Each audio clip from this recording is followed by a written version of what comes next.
Deoband Bhim army Bharat एकता mission के तत्वाधान में नगर के मेला में संविधान दिवस समारोह धूमधाम से मनाया गया।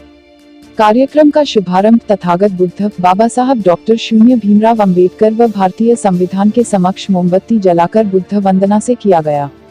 कार्यक्रम में विचार रखते हुए क्षेत्राधिकारी श्री रामकरण ने भारतीय संविधान को दुनिया का सबसे बड़ा व अच्छा लिखित संविधान बताते हुए सभी को भारतीय संविधान की प्रस्तावना पाते हुए भारतीय संविधान में निहित अधिकारों का अध्ययन करने की बात कही। नगर कोतवाल H.N. सिंह ने सभी को संविधान दिवस की शुभकामनाएं प्रेषित करते हुए सभी से पुलिस का सहयोग करने की बात कही। श्री महंत इंद्रेश हॉस्पिटल से पहुंचे चिकित्सक डॉक्टर शून्य अजय कुमार आर्य MBS SMD ने सभी से अधिक शिक्षा हासिल कर समाजहित में योगदान देने की बात कही।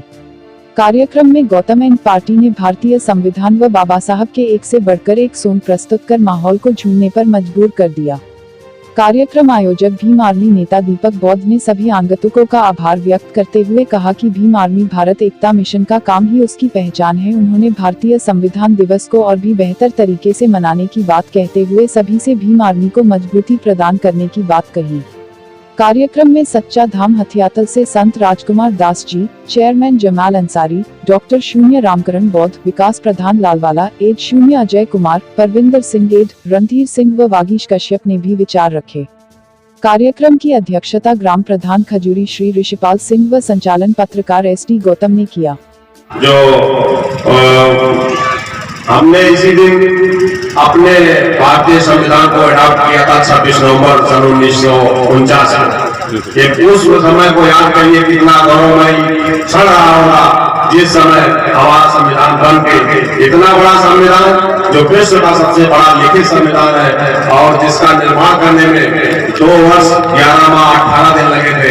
आप सोचिए डॉक्टर भीमराव अंबेडकर जैसा ही विद्वान व्यक्ति से संविधान को लिखने में पूरा अपने समय और जीवन को अर्पण कर दिया, जिसकी बदौलत आज सभी को वो न्याय वो अधिकार जिसकी अपेक्षा हम करते हैं केवल संविधान से ही मिलता है।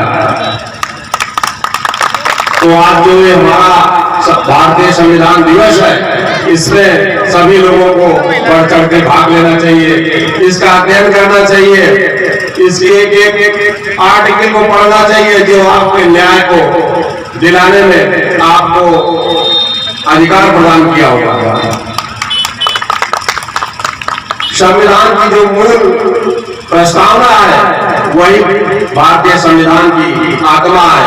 इसे हमें बार बार पढ़ना चाहिए, स्मरण करना चाहिए तथा उसी रास्ते पर चलना चाहिए, तभी समाज और अपना खुद कल्याण और अपना विकास कर सकते हैं।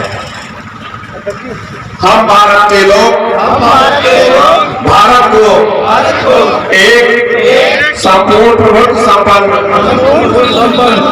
समाजवादी धर्मनिरपेक्ष लोकतंत्रात्मक गणराज्य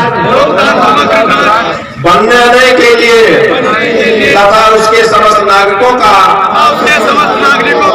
सामाजिक आर्थिक और राजनीतिक न्याय और उपासना की स्वतंत्रता प्रतिष्ठा और अवसर की समता विचार अभिव्यक्ति विश्वास और धर्म की उपासना की स्वतंत्रता प्राप्त करने के लिए तथा उन सब में व्यक्ति की गरिमा और राष्ट्र की एकता और अखंडता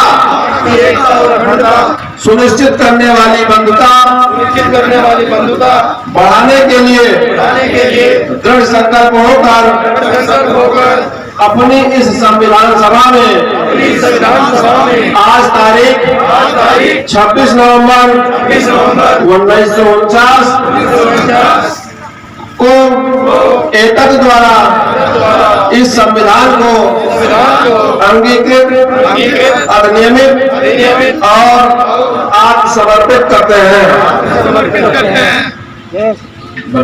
के तमाम जनता को अधिकार देता है।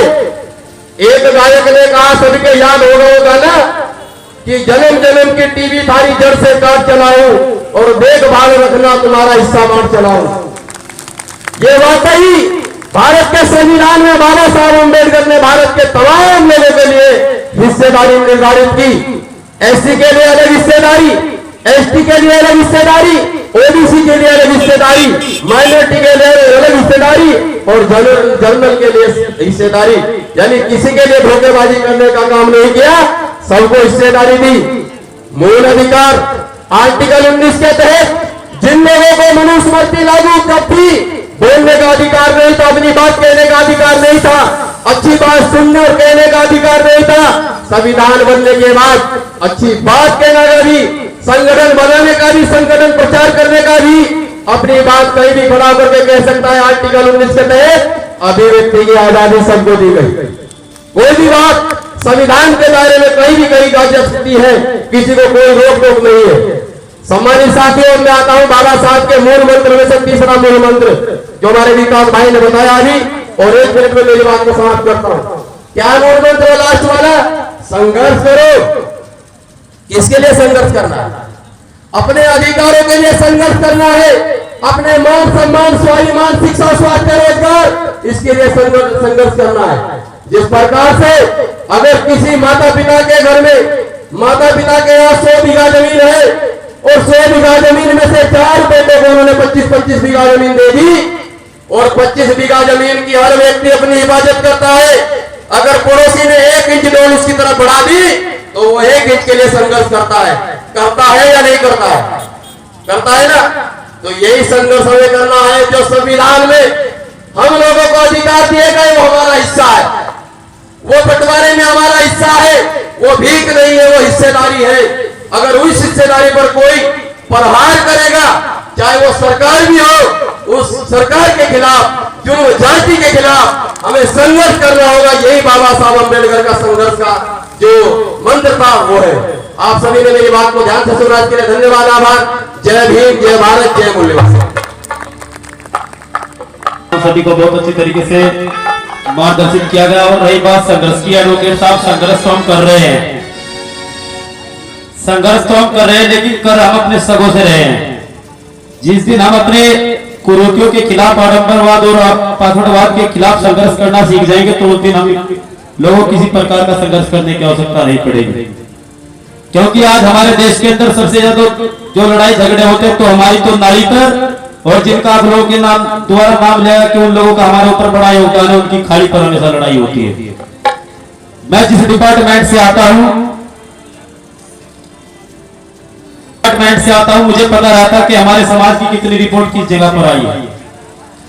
तो ऐसा ना करो, संघर्ष आप लगातार करते रहो। मैं आपके साथ हूं संघर्ष करने में और आप सभी भी शायद उनके साथ होंगे, लेकिन अगर संघर्ष आपका आपकी कुरीतियों के खिलाफ होगा तो हम आपके साथ होंगे, और अगर आपका संघर्ष अपने ही समाज के खिलाफ है तो शायद हम लोग आपके साथ नहीं होंगे।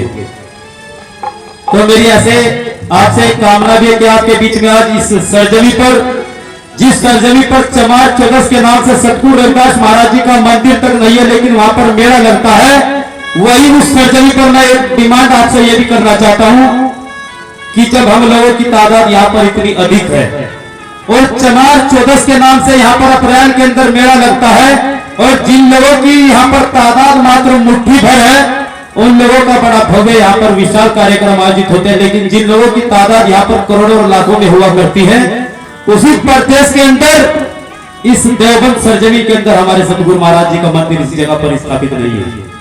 और मंदिर स्थापित करने से भी कार्य नहीं चलेगा, क्योंकि मंदिर के अंदर जब तक हम शिक्षण कार्य शुभारंभ नहीं करेंगे, अभी हमारे बीच में सच्चा धाम सतगुरु रविदास आश्रम ट्रस्ट हत्याचल के महंत महात्मा श्री राजकुमार दास जी आए हैं।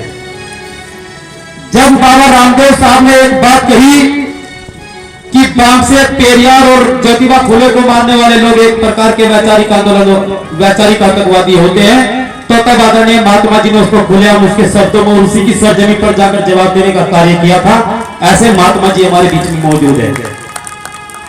और जब भी हमारे इस बहुजन समाज के ऊपर किसी प्रकार से किसी लोगों के द्वारा पंच कसे गए, तब तभी महात्मा जी ने उनको उनकी भाषा में उनको जवाब देने का कार्य किया।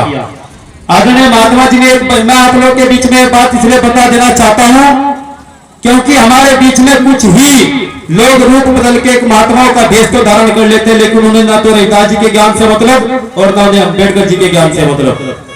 तब महात्मा जी ने एक चमार शब्द की उत्पत्ति के नाम अपने ऊपर संबोधन दिया, तो कुछ ब्राह्मणवादी ताकतों ने महात्मा जी का खुलेआम विरोध किया, और विरोध इतना किया कि वो महात्मा जी के आश्रम पर ही आ गए। और फिर जब आगे जिसके अंदर सतगुरु रविदास जी और अंबेडकर जी के संविधान का ज्ञान हो, भला से हरा कौन सकता है। तो तब वे आए और वहां से खुद नतमस्तक होकर के गए। ऐसा सतगुरु रविदास महाराज जी का ज्ञान है, और ये ज्ञान बाबा साहब डॉक्टर अंबेडकर साहब ने अपने संविधान के अंदर भी निहित किया है। तो अभयदास डालियान जी, स्टार फिल्म स्टूडियो के डायरेक्टर मिस्टर अभयदास डालियान जी हमारे बीच में पहुंचे हैं। मैं आपका भी बहुत बहुत साधुवाद और अभिनंदन अदा करता हूं। और मेरे साथ हमारे बीच में इस देवबंद क्षेत्र के अंदर अपनी पत्रकारिता में थोड़ी सी कम उम्र में ही अपना अच्छा मुकाम हासिल करने वाले आदरणीय जनाब मोहम्मद दीन रजा साहब हमारे बीच में मौजूद है। मैं आपका भी बहुत बहुत शुक्रिया अदा करता हूं कि आपने इस छोटे से निमंत्रण पत्र को स्वीकार कर इस महफिल में तशरीफ लाने का कार्य किया। आपका बहुत बहुत आभार, शुक्रिया। और अब आपके बीच में भाई प्रमोद जी तहचंदपुर से, मिस्टर प्रमोद कुमार जी तहचंदपुर से हमारे बीच में आए हैं। इतनी कठिनाइयों को इन्होंने सहन किया है, लेकिन फिर भी इनके अंदर समाज के अंदर एक अलग अलग जगाने की उत्तेजना आज तक भी भरी हुई है। मैं उनसे चाहता हूं कि वो आए, और उनके तत्पश्चात खजूरी के हमारे ग्राम प्रधान जी और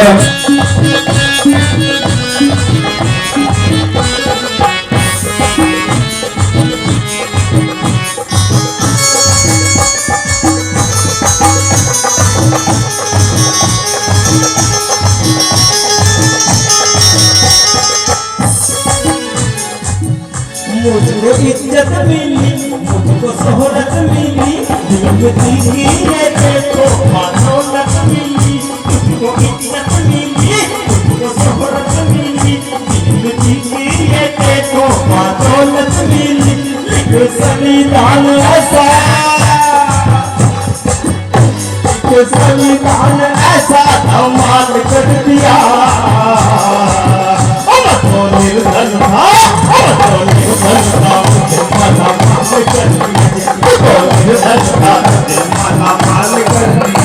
ये बहकाने, ये बहकाने, और इस बहकाने ऐसा कमाल कर दिया। तो निर्धन था, मुझे माला माल कर दिया। तो निर्धन था, मुझे माला माल कर दिया।